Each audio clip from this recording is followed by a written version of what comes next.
ये कहानी है उस राजा की जिसने अपनी ताकत से दुनिया को झुका दिया, लेकिन अपनी ही कहानी का अंत कभी लिख नहीं पाया।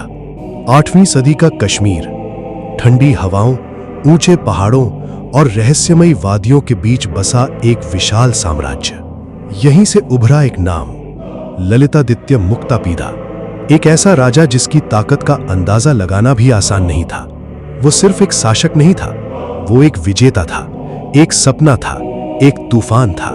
कहते हैं उसकी सेना ने इतना लंबा सफर तय किया कि कश्मीर की सीमाओं को पार करके सेंट्रल एशिया तक अपनी पहचान बना ली। जहां दूसरे राजा अपनी सीमाओं को बचाने में लगे थे, वहां ललितादित्य नई दुनिया बसाने में लगा था। नए शहर, नई सभ्यताएं और भव्य मंदिर।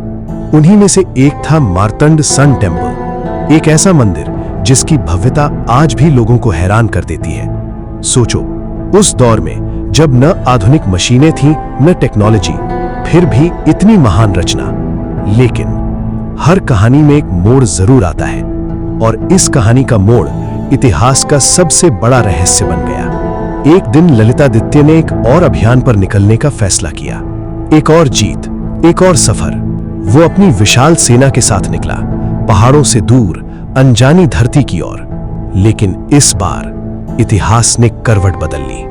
वो गया, लेकिन कभी वापस नहीं आया। न उसकी लाश मिली, न उसकी तलवार, न उसकी सेना का कोई निशान। बस रह गईं कहानियां, अफवाहें और एक अधूरा सच।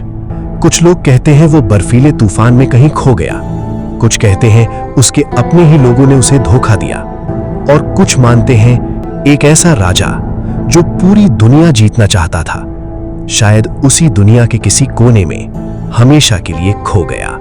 आज भी कश्मीर की हवाओं में उसका नाम गूंजता है, लेकिन उसका अंत आज भी एक अनसुलझा राज है। एक राजा जिसने इतिहास को अपनी ताकत से लिखा, लेकिन अपनी कहानी की आखिरी पंक्ति कभी नहीं लिख पाया।